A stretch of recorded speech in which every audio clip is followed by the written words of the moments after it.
السلام علیکم ناظرین۔ وصیت بنام میکا۔ نئی دلہن نے میکے آتے ہی کہا کہ وہ کسی بھی صورت واپس سسرال نہیں جائے گی۔ باپ نے چھٹے ہی گال پہ تھپڑ جڑ دیا۔ بکواس کرتی ہو؟ میری عزت کا جنازہ نکلواؤ گی؟ اور دھاڑ کے اپنی بیوی سے مخاطب ہوا۔ یہ تربیت کی ہے اس کی، سمجھا لو اس کو، ورنہ تمہاری خیر نہیں۔ باپ غصے سے بڑبڑاتا ہوا باہر نکلا تو اتھرے بیٹے بھی اس کی تائید میں ماں اور بہن کو گھورتے ہوئے باہر نکل گئے۔ بے بس ماں جو سہمی سی کونے میں بیٹھی تھی، پہلے تو آپ نے آ کر زور زبردستی سے اس کا فیصلہ بدلنے کی کوشش کی، آخر دونوں ہاتھ جوڑے اس کے قدموں میں ڈھیر ہو گئی۔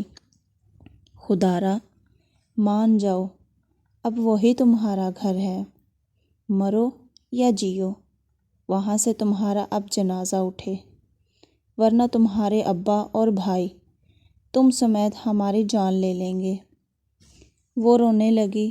مجبور بیٹی سر جھکا کر واپس چلی گئی۔ کئی دن گزر گئے، کوئی رابطہ نہ ہوا۔ ایک رات دیر سے فون آیا، کمبخت ماری کچھ نگل کر مر گئی ہے۔ ماں کلیجہ بیٹ کے روئی، ہائے ظالموں نے میری پھول سی بچی کو مار دیا۔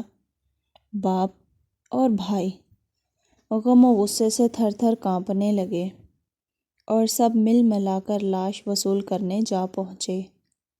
یہ قتل نہیں، خودکشی تھی۔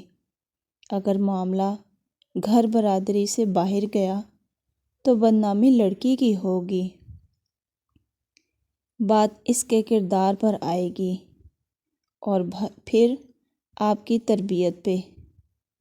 اس بات پہ میکے والے اپنی زبان دانتوں تلے دبا کر من منائے، بس لاش کو ہمارے حوالے کر دیجئے کہ ہم، مگر ساس ایک کاغذ کا ٹکڑا اٹھا لائی، اگر ممکن ہو تو مجھے اس گھر کے پیچھے کسی غیر ضروری جگہ پہ دفن کر دینا، جہاں سورج کی کرنیں مجھ تک نہ پہنچے، جہاں چاند کی ٹھنڈی روشنی اور تاروں کی اٹکیلیاں مجھے نہ دکھائی دیں۔